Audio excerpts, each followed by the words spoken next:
بسم اللہ الرحمن الرحیم۔ آج ہم سورۃ الصف جو 28ویں سپارے میں ہے یہ پڑھیں گے انشاءاللہ۔ اس سورہ صف میں تقریباً 14 آیات ہیں، 2 رکوع ہیں، اور مدینہ میں یہ آیت نازل ہے، یہ سورت نازل ہے۔ اس سورت میں بیان کیا جا رہا ہے، اس میں 2 چیزیں ہیں۔ پہلی چیز اس میں جہاد کا حکم ہے، اور دوسری چیز اس میں تفاخر اور تکبر کی مذمت اور برائی ہے۔ تو فخر نہیں کرنا کسی پر، میرے پاس بہت کچھ ہے، میں بہت اچھا ہوں، اور تکبر نہیں کرنا، ان چیزوں سے منع کیا جائے۔ تو آپ سے سوال ہو سکتا ہے کہ سورہ صف میں کیا بیان کیا گیا؟ تو آپ یہ کہہ سکتے ہیں کہ 2 باتیں ہیں، جہاد کا حکم، تفاخر اور تکبر کی مذمت۔ تفاخر کہتے ہیں فخر کرنا، اپنے آپ کو بڑا سمجھنا۔ تو پڑھتے ہیں بسم اللہ الرحمن الرحیم۔ یہ دیکھ لیجیے، پہلی آیت ہے، سبح للہ ما فی السماوات و ما فی الارض وہو العزیز الحکیم۔ ترجمہ دیکھ لیجیے، سب چیزیں اللہ ہی کی ہیں، سب چیزیں اللہ ہی کی پاکی بیان کرتی ہیں۔ سبح کا مطلب ہوتا ہے تسبیح بیان کرنا، پاکی بیان کرنا۔ تو سب چیزیں اللہ ہی کی پاکی بیان کرتی ہیں۔ کون سی ساری چیزیں؟ کا ماں، جو کچھ فی السماواتی آسمانوں میں ہے، وہ اور ماں جو کچھ فی الارض زمین میں ہے، وہو العزیز الحکیم، اور وہی زبردست حکمت والا ہے۔ پہلی آیت دیکھیں، دوسری آیت دیکھیے، اس کی تشریح میں آپ کو ان 4 آیتوں کے بعد بتاؤں گا انشاءاللہ۔ تیسری آیت دیکھیے، یا ایھا الذین آمنوا، اے ایمان والو، لم تقولون، ایسی بات کیوں کہتے ہو، ما لا تفعلون، جو کرتے نہیں ہو، کبر مقتا عند اللہ، اللہ کے نزدیک یہ بات بہت ناپسندیدہ ہے۔ کون سی بات؟ ان تقولوا، کہ ایسی باتیں کہو، ما لا تفعلون، جو تم کرو نہیں۔ یعنی اللہ کو ایسی باتیں بہت ناپسندیدہ ہیں کہ تم کرو وہ باتیں جو کرتے نہیں ہیں خود سے۔ ان اللہ، بے شک اللہ تعالیٰ، یحب الذین، پسند کرتا ہے ان لوگوں کو، یقاتلون فی سبیلہ، جو اس کے راستے میں یعنی میدان جنگ میں جہاد کرتے ہیں، لڑتے ہیں، صفاً، اس طرح مل کر، کأنہم بنیان مرصوص، جیسے وہ شیشہ پلائی ہوئی دیوار اور عمارت ہے۔ جس طرح شیشہ پلائی ہوئی بنیاد اور عمارت کھڑی رہتی ہے اپنی جگہ، وہ آسانی سے ہلتی نہیں ہے، ایسے ہی یہ مجاہدین بھی آسانی سے اپنی جگہ سے ہلتے نہیں ہیں، جم کر کے لڑتے ہیں میدان جنگ میں۔ یہ تو ترجمہ ہوگا، تشریح دیکھیے۔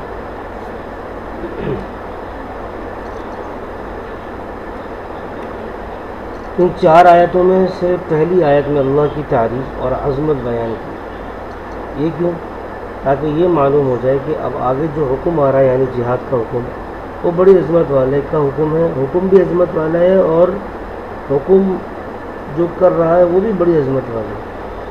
دونوں چیزیں عظمت والی، حکم کرنے والا بھی اور حکم بھی، اور تاکہ اس پر عمل آسان ہو جائے، کیونکہ جب کوئی بڑا بات کہتا ہے تو اس کو عمل کرنا آسان ہوتا ہے۔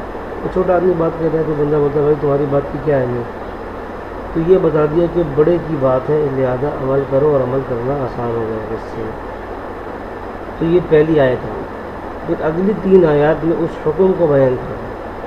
پہلی آیت میں حاکم کو بیان کیا، دوسری 3 آیتوں میں، اگلی 3 آیتوں میں حکم کو بیان کیا، یعنی جہاد کو، اور جہاد کو اللہ کا پسندیدہ عمل بتایا، اور ساتھ ساتھ یہ بتایا کہ ایسی باتوں کا دعویٰ کیوں کرتے ہو جو کرتے نہیں۔ یعنی یہ دعویٰ کرتے ہو کہ اگر ہمیں پتہ چل جائے کہ اللہ کو کون سا عمل پسند ہے تو ہم وہ عمل کریں گے، اور جب عمل کا پتہ چلتا ہے تو عذر کر کے بھاگ جاتے ہیں، جیسا کہ غزوہ احد میں ہوا۔ اس کی ابھی تفصیل میں آپ کو شان نزول میں بتا دیتا ہوں، کیونکہ شان نزول بتاؤں گا تو انشاءاللہ آپ کو سمجھ میں آ جائے گا۔ شان نزول اس کا یہ ہے کہ صحابہ کرام کی ایک جماعت آپس میں بیٹھی ہوئی کچھ مشورہ کر رہی تھی کہ کاش کہ ہمیں ایسا کوئی عمل پتہ چلے جو اللہ کو پسند ہے تو ہم وہ کام کریں۔ یہ ابھی آپس میں بیٹھ کے مشورہ کر رہے تھے کہ ہمیں پتہ چل جائے تو پھر ہم وہ کام کریں گے۔ تو یہ آیت نازل ہو گئی کہ بھائی ایسی باتیں کیوں کرتے ہو جو کرتے نہیں ہیں، ایسی باتیں کیوں کہتے ہو۔ دیکھیے آگے کہ ایسی بات کا دعویٰ کرنے سے منع کیا گیا جس کے کرنے کا ارادہ نہ ہو۔ اب یہاں پہ ایک چھوٹی سی بات سمجھ لیں، وہ کیا ہے کہ دعویٰ اور دعوت میں فرق ہے۔ آپ کے ذہن میں یہ سوال پیدا ہوگا کہ جناب بہت سے لوگ ایسی باتیں کرتے ہیں جو خود نہیں کہتے ہیں، ہمارے والدین مثال کے طور پہ اب وہ ہمیں نماز کا حکم کرتے ہیں، خود نماز پڑھتے نہیں ہیں۔ ہم اپنے پیرنٹس کو دیکھتے ہیں، ہم اپنے بھائی کو دیکھتے ہیں، اپنے چچا کو دیکھتے ہیں، اپنے ٹیچر کو دیکھتے ہیں، کسی کو بھی ایسی کوئی بات آپ کہتے ہوئے دیکھتے ہیں جو وہ خود نہیں کر رہے ہوتے لیکن آپ کو کہہ رہے ہوتے ہیں کرنے کا۔ تو اب آپ یہ کہیں کہ جی قرآن میں تو منع کیا گیا ہے، تو قرآن میں جو منع کیا گیا ہے وہ دعوے سے منع کیا ہے، دعوت سے منع نہیں کیا۔ اور دعویٰ اور دعوت میں بڑا فرق ہوتا ہے، وہ کیا ہے دیکھ لیجیے۔ تو کہہ رہے ہیں تو ایسی بات کا دعویٰ کرنے سے منع کیا گیا جس کو کرنے کا ارادہ خود نہ ہو بننے کا، یہ ہوتا ہے دعویٰ۔ اور اگر ارادہ ہو تب بھی اپنے اوپر بھروسہ کر کے دعویٰ کرنا شان عبدیت کے خلاف ہے۔ کیوں؟ اس لیے کہ ہو سکتا ہے کہ بعد میں موقع میسر نہ ہو سکتا ہے کہ بعد میں حالات میسر نہ ہو، صحت ساتھ نہ دے، تو اپنے اوپر بھروسہ کر کے یہ کہہ دینا کہ جی یہ کام میں کر سکتا ہوں، یہ صحیح نہیں ہے، بلکہ اللہ کی ذات پہ بھروسہ کر کے کہنا چاہیے۔ اس لیے ہر کام میں انشاءاللہ کہہ دینا چاہیے۔ تو یہ تو ہو گیا دعویٰ کہ اپنے اوپر بھروسہ کر کے آدمی کسی بات کا دعویٰ کر دے کہ جی میں فلاں کام کر سکتا ہوں، ٹھیک ہے۔ دعوت کیا ہے؟ دعوت دینا منع نہیں ہے، جو کام بندہ خود نہ کرے اس کی دعوت دینا منع نہیں ہے، بلکہ اس کی دعوت کا تو حکم ہے، اس کی نصیحت کا حکم ہے۔ اور یہ قرآن کی دوسری آیات سے ثابت ہے، جیسے کہ دیکھیں قرآن کی آیت لکھی ہوئی ہے کنتم خیر امت اخرجت للناس، تم بہترین امت ہو جو لوگوں کے رفع نسانی کے لیے نکالے گئے ہو۔ یہاں تو بتایا جا رہا ہے کہ یہ امت نکلی اس لیے کہ لوگوں کو نفع پہنچائے گی اور نفع کی دعوت دے گی۔ تو یہاں پتہ یہ چلا کہ دعویٰ سے منع کیا گیا ہے، دعوت سے منع نہیں کیا گیا، دعوت ہم دے سکتے ہیں۔ یہ دیکھیں گے میں نے یہاں لکھا ہے شان نزول کی صحابہ کرام کی جماعت ایک جگہ بیٹھ کے آپس میں مشورہ کر رہی تھی کہ اگر ہم کو معلوم ہو جائے کہ اللہ کو کون سے عمل پسند ہے تو ہم وہی عمل کریں، اپنے جان و مال کی قربانی دیں، جو یہ صورت نازل ہے۔ اچھا، اب کیونکہ اس صورت میں جہاد کے متعلق بتایا تھا، آپ سمجھ لیجیے کہ جہاد کسے کہتے ہیں۔ یہاں پہ جہاد کی تعریف، جہاد کی اقسام، جہاد کے فضائل اور جہاد کے فوائد، کتنی چیزیں ہوئی؟ نمبر 1 تعریف، نمبر 2 اقسام، نمبر 3 فضائل، نمبر 4 فوائد، یہ 4، اور نمبر 5 جہاد کا حکم۔ یہ 5 چیزیں میں بتاؤں گا اور آخر میں جہاد کی اہمیت پر تھوڑی سی بات ہوگی انشاءاللہ، اور اس کے ساتھ ساتھ میں آپ کو شہید کے حوالے سے بھی بتاؤں گا، ٹھیک ہے۔ اب دیکھیے جہاد کی تعریف، میں نے آپ کو پہلے بھی بتایا تھا کہ ہر چیز کی 2 تعریفیں ہوتی ہیں، ایک ہوتی ہے لغوی اور ایک ہوتی ہے اصطلاح۔ تو جہاد کی جو لغوی تعریف ہے وہ کیا ہے؟ لغت میں جہاد کے معنی ہے کوشش کرنا، طاقت خرچ کرنا، یہ تو ہو گئے ڈکشنری کی تعریف۔ اصطلاحی اور عرفی تعریف کیا ہے؟ وہ یہ کہ جہاد کسے کہتے ہیں؟ کفار سے اپنی پوری طاقت اور توانائی کے ساتھ لڑنا، ٹھیک ہے۔ جہاد کیا ہے؟ کفار سے اپنی پوری طاقت اور توانائی کے ساتھ لڑنا، اللہ کے کلمے یعنی اللہ کے دین کو بلند کرنے کے لیے۔ یہ دیکھ لیجیے میں نے یہاں بھی لکھا ہے کہ اللہ کی خوشنودی یعنی اللہ کی رضا اور اس کے کلمے یعنی دین کی سربلندی کے لیے کفار سے پوری طاقت و توانائی سے لڑنا، ٹھیک ہے۔ یہ ہے جہاد کی اصطلاحی تعریف۔ اب جہاد کی اقسام دیکھیے، جہاد کی 5 اقسام، الف سے مراد 1، با سے مراد 2، جیم 3، دال 4 اور وہ آگے آگے 5واں آ رہا ہے۔ ٹھیک ہے، تو پہلی قسم ہے جہاد باللسان۔ لسان کہتے ہیں زبان کو، یعنی زبان کے ذریعے جہاد کرنا۔ کیا مطلب زبان سے جہاد کیسے ہوگا؟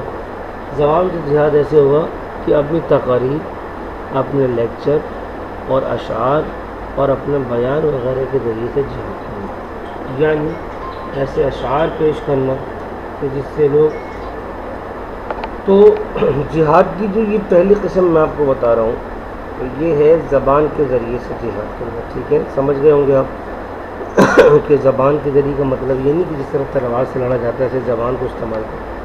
مطلب یہ ہے کہ تقریر آدمی ایسی کرے، اپنے لیکچر آپ کیسے ہوں، آپ کے بیانات ہوں، آپ کے اشعار ہوں کہ جس کی وجہ سے لوگ جہاد کے لیے تیار ہو جائے، تو کہتے ہیں جہاد باللسان۔ دوسری قسم ہے جہاد کی جہاد بالقلم۔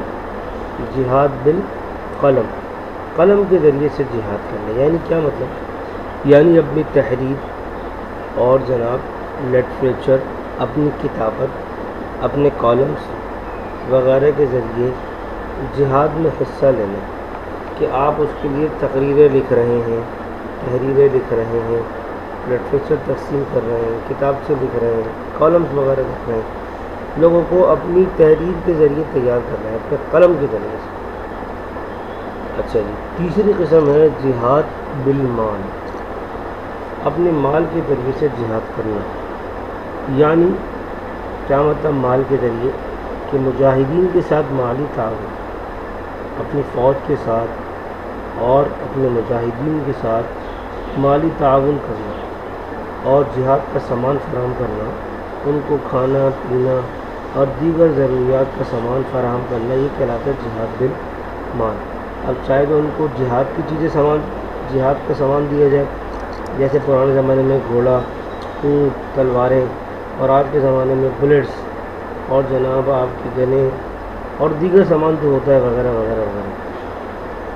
اور اگر کوئی یہ نہ کر سکے تو کم سے کم ان کے لیے ضرورت کا جو بھی سامان ہے، کھانے پینے کا، رہن سہن کا وغیرہ جو، اور کچھ بھی نہیں ہو سکتا تو بھائی میں یہ کہتا ہوں کہ کم سے کم ان کے لیے دعا ہی کر دیں۔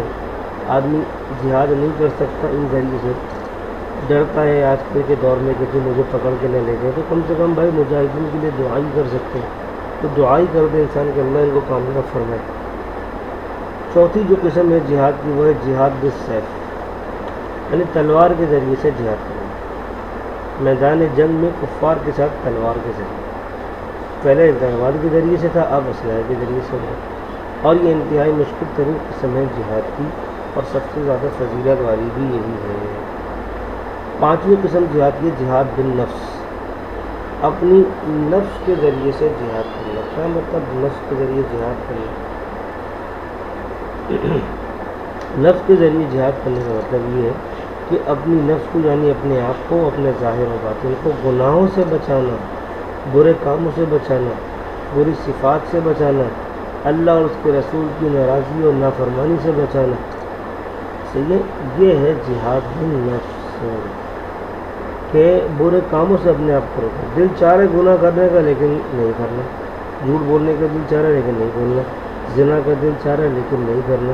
یہ جتنے بھی برے کام ہیں اپنے آپ کو ان کاموں سے بچانا، اور بری باتوں سے، گالی دینے کا دل چاہ رہا ہے نہیں کہیں، کسی نے برا والا کہہ دیا اپنے آپ کو کنٹرول کر لیا آپ نے۔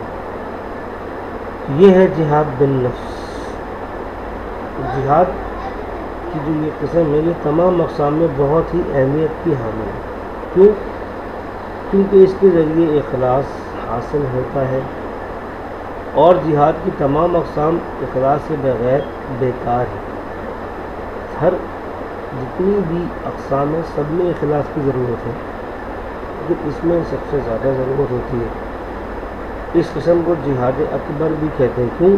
کیونکہ جہاد کی دوسری اقسام میں شرکت کا موقع کبھی کبھار ملتا ہے، جبکہ جہاد بالنفس ہر آدمی ہر وقت کر سکتا ہے، اور ہر وقت کرنا اس پر لازم ہے، کیونکہ نفس تو ہر ایک کے ساتھ لگا ہوا ہے، گناہوں پر دل ابھارتا ہے، نفس ابھارتا ہے، لیکن اپنے آپ کو برے کاموں سے بچانا یہ ہر وقت ہر دور میں ضروری ہے۔ اس کے لیے کافر کا سامنے ہونا ضروری نہیں ہے، اس کے لیے تو آپ خود اکیلے ہیں اور آپ کے دل میں غلط کام کا داعیہ پیدا ہو رہا ہے تو آپ نے اپنے آپ کو اس سے بچانا ہے۔ یہ تو ہر وقت ہر دور میں ہر زمانے میں صبح شام رات یہ ضروری۔ اب ہم آتے ہیں جہاد کے فضائل کی طرف۔ جہاد کے فضائل میں دیکھیے نمبر ایک آیت ہے سورہ بقرہ کی آیت نمبر 218۔ اس کا ترجمہ میں نے لکھ دیا کہ بلا شبہ جو لوگ ایمان لائے اور اللہ کے لیے وطن چھوڑا اور اللہ کی راہ میں جہاد کیا تو یہ لوگ اللہ کی رحمت کے امیدوار ہیں، اور اللہ تو ہے ہی بخشنے والا اور رحم کرنے والا۔ یہ تو ایک فضیلت ہوگی کہ اللہ پاک کیا کرتے ہیں، ان کے گناہوں کو معاف کر دیتے ہیں جو لوگ جہاد میں شریک ہوتے ہیں۔ دوسری فضیلت دیکھیے، فرمایا وہ مسلمان جو بغیر کسی عذر کے اپنے گھروں میں بیٹھے رہتے ان کے برابر نہیں ہو سکتے جو اپنے مالوں اور جانوں سے اللہ کی راہ میں جہاد کرتے ہیں۔ جو گھر میں بیٹھے ہوئے اور جو لڑ رہے دونوں برابر نہیں ہو سکتے۔ اللہ نے ان لوگوں کا درجہ بہت بلند کیا ہے جو اپنے مالوں اور جانوں سے لڑتے ہیں، جہاد کرتے ہیں، بنسبت ان کے جو گھروں میں بیٹھے ہوئے ہیں۔ اور ان سب سے اللہ نے اپنے گھر کا، اچھے گھر کا وعدہ کر لیا، اور اللہ نے مجاہدین کے لیے بہت بڑا سایہ رکھا ہے بنسبت گھر میں بیٹھنے والا۔ یہ سورہ النساء ہے، آیت نمبر 95، کہ جو اللہ کے راستے میں لڑتے ہیں اللہ کہہ رہے اچھے گھر ان کو دوں گا، جنت کی اعلیٰ درجات۔ تیسری فضیلت دیکھیے، جس بندے کے پاؤں اللہ کی راہ میں غبار آلود ہو جائیں تو فرمایا کہ ان پاؤں کو دوزخ کی آگ نہیں چھو سکتی۔ سبحان اللہ، کتنی بڑی بات۔ چوتھی فضیلت فرمایا لغت وطن سے اللہ کے راستے میں ایک صبح یا ایک شام خیر بہتر ہے دنیا وافیہ سے۔ ساری دنیا کے اندر جو کچھ ہے ان سب سے بہتر ہے کہ ایک صبح یا ایک شام اللہ کے راستے میں لگا دینا۔ تو یہ جہاد کے لیے بھی ہے، یہ تبلیغ کے لیے بھی ہے۔ پانچویں فضیلت دیکھیے، جہاد جنت کا مختصر ترین راستہ ہے کہ یہاں پر بندہ شہید ہوا اور ادھر وہ فوراً جنت میں پہنچ گیا۔ ہاں اتنا یاد رکھیے کہ جہاد کرنے سے جو بندہ شہید ہو جاتا ہے تو وہ شہید ہوتے ہی جنت میں تو چلا جاتا ہے، اللہ اس کو جنت عطا فرما دیتے ہیں، لیکن اس کا قرض اللہ معاف نہیں کرتا۔ یعنی سارے گناہوں کو اللہ معاف فرما دیتے ہیں جن کا تعلق حقوق اللہ سے ہوتا ہے، لیکن حقوق العباد میں سے وہ اب جس کا تعلق بندوں سے، حقوق العباد جس کو کہتے ہیں، وہ معاف نہیں ہے، خاص طور پر قرض اللہ معاف نہیں کرے گا۔ اللہ اکبر۔ اس کا مطلب دیکھیے کہ حقوق العباد کتنے اہم ہیں اور ہم حقوق العباد کو کوئی اہمیت ہی نہیں دیتے۔ آگے دیکھیے، اب ہے جہاد کے فوائد۔ جہاد کے بے شمار فوائد ہیں، کچھ کا تعلق دنیا سے اور کچھ کا تعلق دین سے ہے۔ اب کتنے دنیاوی اور کتنے دینی ہیں یہ انشاءاللہ پڑھیں گے۔ اب دیکھیے جو دنیاوی فائدے ہیں وہ 5 ہیں۔ نمبر 1، نفسانی خواہشات کا خاتمہ۔ کیا مطلب نفسانی خواہشات کا خاتمہ؟ یعنی جب انسان جہاد کرتا ہے تو اس کے اندر گناہ کا داعیہ پیدا نہیں ہوتا، گناہ کرنا وہ چھوڑ دیتا ہے۔ جب وہ جہاد پہ رہتا ہے، محاذ پہ رہتا ہے تو اس کے دل میں گناہ کی طرف دھیان بھی نہیں رہتا۔ دوسری چیز دیکھیے، دوسرا فائدہ ہے، یہ دنیا کا فائدہ ہے، ہمدردی اور اثار کا جذبہ، کہ جہاد بن مال کے ذریعے انسان کے دل میں دوسرے غریب مسلمانوں کے لیے ہمدردی اور اثار کا جذبہ پیدا ہوتا ہے۔ جب آدمی کسی کے ساتھ تعاون کرتا ہے مالی تو اس کے دل میں کیا ہوتا ہے؟ ہمدردی پیدا ہوتی ہے، خرچ کرنے کا جذبہ پیدا ہوتا ہے۔ تیسرا جہاد کا فائدہ فرض شناسی، کہ جو ہمارے اوپر فرض ہے، جو ہمارے لیے اہم اور بات اور مقصد ہے ہمارا، کہ جہاد کا فرض ادا کرنے کی صورت میں دیگر اہم فرائض بخوبی سر انجام دیے جا سکتے ہیں۔ کیوں؟ کیونکہ جو شخص جہاد جیسے فرض سے اگر غافل نہیں تو بقیہ تمام فرائض سے کیسے غافل ہو سکتا ہے؟ کیونکہ اس میں تو جان کا نذرانہ پیش کرنا پڑتا ہے، یعنی جہاد میں تو جان چلی جاتی ہے، خوف ہوتا ہے کہ جان چلی جائے گی۔ جب بندہ ایسے فرض سے نہیں رکتا جس میں جان تک چلے جانے کا اندیشہ ہے، تو ایسے فرائض جس میں جان نہیں جاتی جو گھر بیٹھے آدمی ادا کر سکتا ہے، تو جہاد کرنے والا دوسرے فرائض بخوبی سر انجام دیتا ہے۔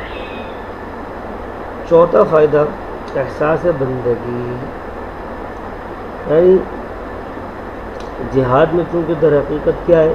خون بہانا ہے، لڑائی جھگڑا کرنا ہے، لیکن کیونکہ یہ اللہ کے دین کی سربلندی کے لیے ہے، تو جب بندہ جہاد میں شرکت کرتا ہے، اپنے نفس کو کچلتا ہے، رب کے حکم کو مانتا ہے کہ ہمیں اس جہاد میں کوئی حکمت سمجھ میں آئے یا نہیں ہے، جب اللہ نے حکم دے دیا تو بس ہمیں یہ کام کرنا ہے، ہم اس کے بندے ہیں، اور بندہ تو حکم کا پابند ہوتا ہے، تو اس سے بندگی کا احساس پیدا ہوتا ہے کہ جی اللہ نے حکم کر دیا، ہمیں سمجھ میں آ رہا ہے یا نہیں آ رہا۔ ہمارا دل دماغ تو یہ کہہ رہا ہے کہ جناب خون بہا ہے، اس میں جان کا ضیاع ہوگا، اس میں خون کا ضیاع ہوگا، اس میں لڑائی جھگڑے ہوں گے، لیکن چونکہ رب نے کہہ دیے تو ہمیں اللہ کی بات کو ماننا ہے، سمجھ میں آئے یا نہ آئے۔ جب بندہ جہاد کی بات تک کو مانتا ہے کہ سمجھ میں نہ آنے کے باوجود، اس کا مطلب یہ ہے کہ اس کے اندر احساس بندگی ہے، کہ وہ یہ کہتا ہے کہ جی میں رب کا حکم مانوں گا، رب کی بندگی کروں گا، مجھے بات سمجھ میں آئے یا نہ آئے۔ پانچواں فائدہ دیکھیے، انسانی سیرت کی تعمیر، یعنی جہاد کے ذریعے انسانی سیرت کی بہترین تعمیر ہوتی ہے۔ جہاد انسانی زندگی کو تقوی اور پرہیزگاری جیسے اعلیٰ مقام تک پہنچا دیتا ہے، تو یہ بہت بڑی بات ہے، انسان کے اخلاق اچھے ہو جاتے ہیں، سیرت اچھی ہو جاتی ہے۔ چھٹا فائدہ، ملی وحدت اور مساوات کا بہترین مظاہرہ۔ کیا مطلب؟ یعنی کہ جہاد کا ایک بہت بڑا فائدہ یہ ہے کہ اس کے ذریعے سے ملی وحدت اور مساوات کا بہترین مظاہرہ ہوتا ہے۔ وہ کیسے؟ وہ ایسے کہ پوری دنیا کے مسلمان دشمنان دین کے خلاف متحد ہو جاتے ہیں، ویسے آپس میں تو دوسرے کو گالیاں دے رہے ہیں، کافر کہہ رہے ہیں، آج کل کا جو ماحول ہے، لیکن جب کفار کے مقابلے میں کھڑے ہوتے ہیں تو پھر دیوبندیت، بریلویت، شیعت اور اہل حدیث، یہ سب لوگ سارے فرقے ختم ہو کے پھر ایز اے مسلم سب کفار کے سامنے کھڑے ہوتے ہیں، تو اس سے اتحاد پیدا ہوتا ہے، مساوات پیدا ہوتی ہے، اخوت پیدا ہوتی ہے، کہ سب مل کر کفار کے مقابلے میں سب بستہ کھڑے ہو جاتے ہیں۔ اس کا مطلب ہے کہ جہاد سے کیا ہوتا ہے؟ اتحاد، ملی وحدت، قومی اتحاد پیدا ہوتا ہے اس سے۔ ساتواں فائدہ جہاد کا دنیاوی، وہ ہے مقصد حیات کی یاد دلانا۔ اللہ اکبر! کیسے؟ وہ ایسے کہ انسان کی زندگی کا مقصد یہ کہ اللہ اس کے رسول کی ہدایات کے مطابق زندگی گزارے اور دین کی سربلندی کے لیے ہر وقت کوشش کرتا رہے۔ تو جہاد اس کی بہترین مثال ہے کہ جہاد میں انسان لامحالہ اس کی کوشش کرتا ہے کہ اللہ کا دین بلند ہو جائے، تو اس میں مقصد حیات کی یاد دہانی رہتی ہے کہ باقی زندگی بھی ہمیں اللہ کی مرضی کے مطابق گزارنی ہے۔ یہ 7 فائدے ہو گئے اس کے جہاد کے دنیا میں۔ اگر آپ سے یہ پوچھ لیا جائے کہ جہاد کے فوائد بیان کریں، اگر کہا جائے تفصیلی تو پھر تفصیل سے لکھنا ہوگا، اور اگر کہا جائے مختصراً تو صرف جو اس کی ہیڈنگس ہیں، جو عنوانات ہیں 7 فائدوں کے، وہ جو آدھی لائن میں لکھے ہوئے وہ لکھنا ہے۔ جہاد کے آخرت کے فائدے کیا ہیں؟ جو ہم اخروی فائدے کہتے ہیں، اس کے 3 فائدے۔ نمبر 1، اللہ اور اس کو رسول کی رضا، اللہ راضی ہو جاتا ہے، اس کا رسول راضی ہو جاتا ہے۔ دوسرا کیا ہے؟ گناہوں کی معافی، اللہ گناہوں کو معاف فرما دیتا ہے۔ تیسرا کیا ہے؟ تیسرا ہے جنت کا حصول، کہ جنت مل جاتی ہے، یہ تو آخرت میں ہے۔ تو یہ فائدے ذہن میں ہوں گے تو پھر جہاد کرنا آسان ہوگا۔ آگے دیکھیے جہاد کا حکم، کہ جہاد فرض ہے، واجب ہے، سنت ہے، کیا؟ تو فرمایا کہ جہاد کا حکم ہی کبھی تو جہاد فرض ہوتا ہے، ٹھیک ہے؟ اب فرض کی 2 صورتیں ہوتی ہیں، کبھی تو فرض کفایہ ہوتا ہے اور کبھی فرض عین ہوتا ہے۔ جہاد ہے تو فرض، حکم یہ کہ جہاد فرض ہے۔ فرض کون سا ہے؟ کفایہ یا عین؟ تو کہا کبھی کفایہ کبھی عین. کیا مطلب کفایہ؟ کفایہ کا مطلب یہ ہوتا ہے کچھ لوگوں کے شرکت کرنے سے سب پر سے جہاد کی فرضیت ختم ہو جاتی ہے، یعنی سب کے ذمے سے یہ فرض ختم ہو جاتا ہے. جیسے مثال کے طور پہ جنازہ ہے کہ اب اگر جنازہ سامنے موجود ہے، اگر علاقے کے کوئی بھی فرد شریک نہیں ہوگا تو سب کے سب گناہ گار ہوں گے، لیکن اگر علاقے سے مسجد سے کرتے چند لوگ بھی شامل ہو جائیں تو وہ چند لوگوں کا شریک ہونا، شامل ہونا تمام علاقے والوں کے ذمے سے ثابت کر دے گا. سب کے ذمے شریک ہونا پھر فرض نہیں رہے گا، تو تھوڑے لوگوں کو شریک ہونا کافی ہو جائے. مثال کے طور پہ آپ کسی فیکلٹی میں پڑھ رہے ہیں، اب آپ کی فیکلٹی میں جو آپ کی کلاس ہے اس میں 100 بچے ہیں. اب 100 بچے اگر ہر کلاس کے 100 بچے آئیں گے تو بہت لوگ ہو جائیں گے. تو کہا جی آپ کا ایک وفد آ جائے، آپ کے 2-4 لوگ ہو جائیں، آپ کا سی آر جی آر ہے تو آپ کا سی آر جی آر کا شریک ہونا یہ پوری کلاس کا شریک ہونا شمار ہو جائے گا. لیکن اگر آپ کا ایک فرد بھی شامل نہیں ہوا تو بولیں گے جی آپ کی کلاس تو آئی نہیں. اور ایک فرد بھی آ جائے، 2 فرد بھی آ جائے تو کہیں گے جی ہاں آپ کی کلاس شریک ہوئی. تو کفایہ کا مطلب یہی ہوتا ہے کہ چند لوگوں کے ادا کرنے سے وہ فرض ذمے سے ثابت ہو جاتا ہے، ختم ہو جاتا ہے. دوسرا ہوتا ہے فرض عین. فرض عین کیا مطلب؟ فرض عین کا مطلب ہوتا ہے کہ سب کو شریک ہونا لازم ہو. ٹھیک ہے، سب کو شرکت کرنا اور جہاد میں حصہ لینا ضروری ہو. اب اس فرض عین کی 4 صورتیں ہیں کہ جہاد کب فرض عین ہوتا ہے. نمبر 1، جب کوئی مسلمان شخص میدان جنگ میں حاضر ہو جائے تو اس پر جہاد اب فرض ہو. نمبر 2، جب دشمن حملہ آور ہو جائے اور ملک اور شہر و علاقہ کا محاصرہ کر لے.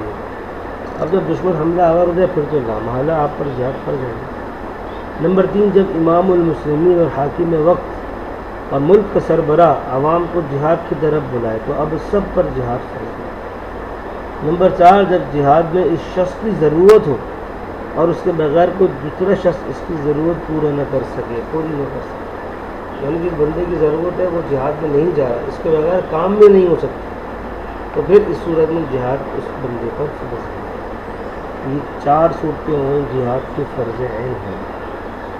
نوٹ ایک لکھا ہے چھوٹا سا دیکھ لیجیے. یہ کہ جہاد بالنفس ہر حال میں ہر شخص پہ ہر زمانے میں فرض ہے.